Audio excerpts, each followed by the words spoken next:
हम संगीता ठाकुर स्वागत करै छी अपन यूट्यूब चैनल मिथिला के नगरिया में। आई के एहि वीडियो में मधुश्रावणी के 8म दिनक कथा सुनाब।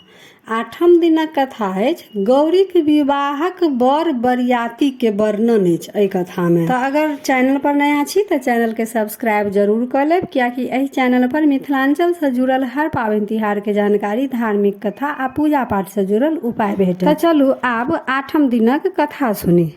महादेव काशी में सप्त ऋषि के बजौलथि, ओ लोकनि तुरंत आबि गेला। वशिष्ठक संग हुनकर स्त्री अरुंधति सेहो एली। महादेव सबके विवाहक कथा लऽ कऽ हिमालय के ओतऽ पठौलनि। महादेव अनुरोध ऋषि लोकनि से सुनि कऽ हिमालय आ मैना के आंखि से नोर झरऽ लगलनि। ऋषि मुनि गौरी के आशीर्वाद देलखिन। अरुंधति मैना के महादेवक महिमा के गुणगान सेहो सुनेलखिन। कथा ठीक भऽ गेला के बाद विवाहक दिन ताकल गेल। विवाहक दिन फागुन मास चतुर्दशी ताकल गेल। सप्त ऋषि लोकनि प्रसन्न भऽ काशी घुरि एला आ महादेव के सब बात कहलकनि। महादेव प्रसन्न भऽ हुनका लोकनि के बरियाती चलबाक हकार दऽ देलकनि। महादेव कैलाश एला। देवता लोकनि निमंत्रण आ हकार देबाक भार नारद मुनि के देल गेल। महादेवक गण सब बरियाती जाय के तैयारी करऽ लागल।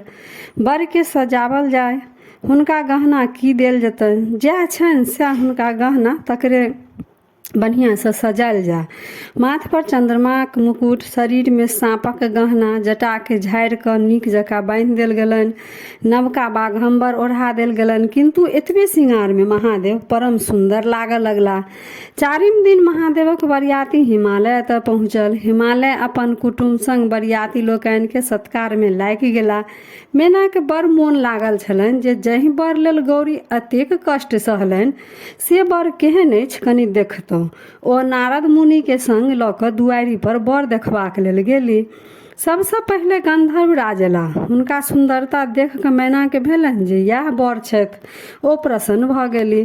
तखन नारद कहलखिन जे ई तऽ देवताक के गवैया छथि। तकर बाद धर्मराज एला। मैना के भेलनि ई बर छथि। मुदा नारद फेर कहलखिन जे ई तऽ धर्मराज छथि। महादेव तऽ हिनका लोकनि से बहुत सुंदर छथिन। अहिना क्रमशः सुंदर सुंदर देवता लोकनि अबैत गेला आ मैना सबके पहिने बरे बुझथिन। नारद सभक परिचय हुनका दैत गेलनि। मैना गौरीक भाग पर गर्व करऽ लगली। महादेव ई बात बुझि गेला।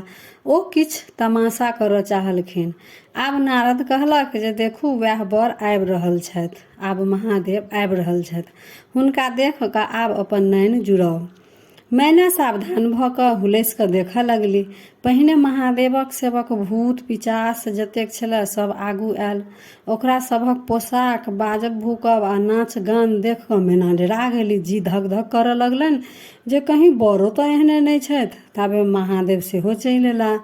बसहा पर चढ़ल, 5 मुँह 3 आँखि, 10 गो हाथ, शरीर में छौर लेपने, कौड़ीक माला पहिरने, माथ पर चंद्रमा, एक हाथ में खप्पर, दोसर में भिक्षा पात्र, तेसर में पीनाक, 4म में तीर, 5म में त्रिशूल। अहिना कऽ कऽ सब हाथ हुनकर 10 हाथ भरल।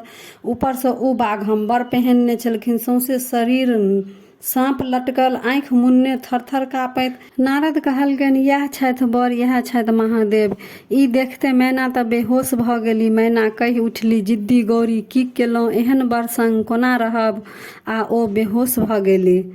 तऽ 8म दिनक कथा में यह रहा गौरी के विवाहक बर बरियाती के खाली वर्णन अछि। 9म दिन के कथा में मैना के मोह भंग केना हेतन आ गौरी विवाह के वर्णन अछि। तो 9म दिन के कथा आगा के वीडियो में भेटत। तो आई के वीडियो में बस यह रहा गौरी विवाहक बर बरियाती के वर्णन। वीडियो केहन लागल कमेंट जरूर करब आ नीक लागल तो लाइक शेयर सब्सक्राइब कऽ कऽ मैथिली भाषा के सपोर्ट जरूर करब। तो फेर उपस्थित होइ छी एकटा नया वीडियो के संग। ताबे तक जय मिथिला, जय मैथिली।